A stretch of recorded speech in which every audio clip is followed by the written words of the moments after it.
काठमांडू के new Vinayak hotel के कमरा नंबर 204 का सच आया बाहर। सीमा और सचिन का राज भी खुल गया। पशुपतिनाथ मंदिर में नहीं हुई थी शादी, बल्कि होटल के कमरे में लिए थे दोनों ने 7 फेरे। होटल मैनेजर ने दोनों की फोटो देखकर पहचान लिया। प्रोफेशनल लोगों ने कराया था सीमा का मेकओवर। 8 मई के फोन बिल ने खोले राज। पकड़ी गई सीमा की सबसे बड़ी चोरी। गरेड़िया बनकर भारत में ली थी एंट्री।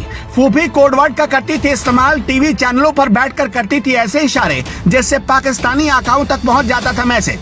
आईबी ने खोले राज तो फिर से नस काटने लगी सीमा। लखनऊ में पकड़ा गया जासूस। रोते और चिल्लाते कटी सीमा की रात। सीमा हैदर और सचिन मीणा पर बहुत बड़ा खुलासा हुआ है। ये खुलासा नेपाल से जुड़ा हुआ है। नेपाल के काठमांडू में न्यू विनायक होटल के कमरा नंबर 204 में मई के महीने में क्या हुआ? जी हाँ, मार्च के महीने में नहीं बल्कि मई के महीने में ही सीमा हैदर नेपाल पहुंची थी। कमरा नंबर 204 में बंद कमरे में दोनों ने शादी रचाई और इसका गवाह खुद होटल का मैनेजर बनाए।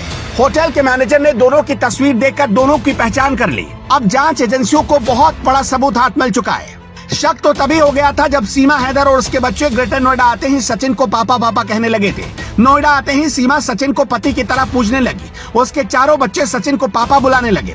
अब तक पाकिस्तानी खुफिया एजेंसी वीवीआईपी और हाई प्रोफाइल लोगों को हनी ट्रैप में उलझाती रहती थी, लेकिन अब की बार उसने नया पैतरा चला। सीमा भारत आई। सचिन से शादी हुई या नहीं किसी ने देखा तक नहीं, बस दोनों दावा करते रहे। सीमा सचिन से शादी का अगर लीगल डॉक्यूमेंट बना लेती तो वो भारत की नागरिक बन जाती। ऐसे में सचिन की प्रॉपर्टी पर दुश्मन देश के जासूस का कब्जा हो जाता।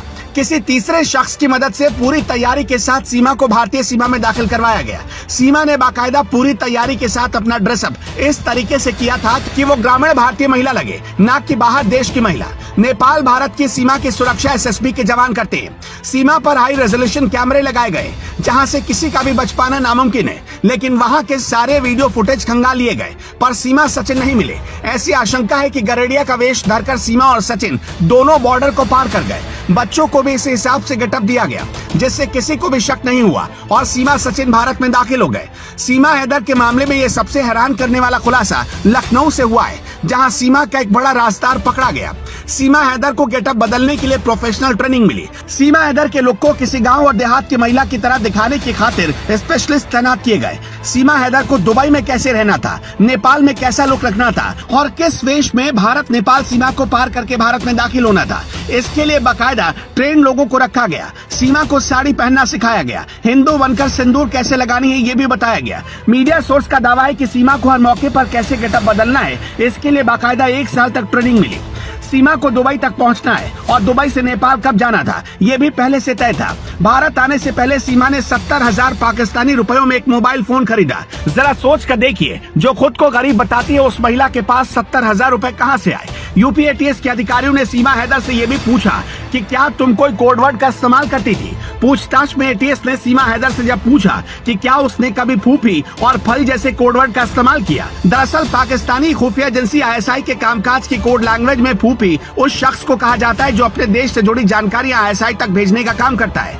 वहीं फल कोडवर्ड का इस्तेमाल रुपयों के संदर्भ में किया जाता है। यूपी एटीएस ने सीमा हैदर से भी पूछा कि तुम इतनी शुद्ध हिंदी कैसे बोल लेती हो, तुम्हें हिंदू रीति रिवाजों के बारे में किसने बताया। सीमा हैदर के पास से 8 मई का एक मोबाइल फोन बिल मिला और 8 मई को ही सीमा का पासपोर्ट जारी हुआ है और इसके 2 दिन बाद यानी 10 मई को उसने पाकिस्तान छोड़ दिया।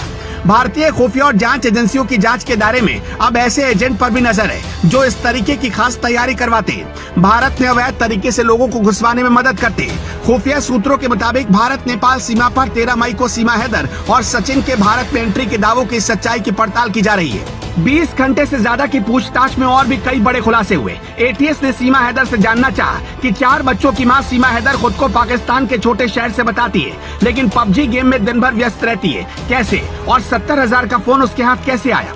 ये भी पूछा गया कि पबजी तो 2020 में ही भारत में बैन हो गया, फिर सचिन कैसे पबजी गेम खेलता था। 5वीं पास मिडिल क्लास घरेलू महिला एक तो नहीं 2-2 पासपोर्ट क्यों रखेगी। अपने 4 बच्चों को छोड़कर सचिन से मिलने नेपाल कैसे चली आई। यही नहीं, दूसरी बार सीमा पाकिस्तान लौटी तो अपने 4 बच्चों के एकदम नए पासपोर्ट कैसे बनवा कर लौटी। सीमा के पास इतने पैसे कहां से आए। सीमा कहती है कि उसने मकान बेचा था, लेकिन क्या पाकिस्तान में महिलाओं को संपत्ति में इतना अधिकार है। और फिर पति को भनक लगे बिना उसने मकान कैसे बेच लिया।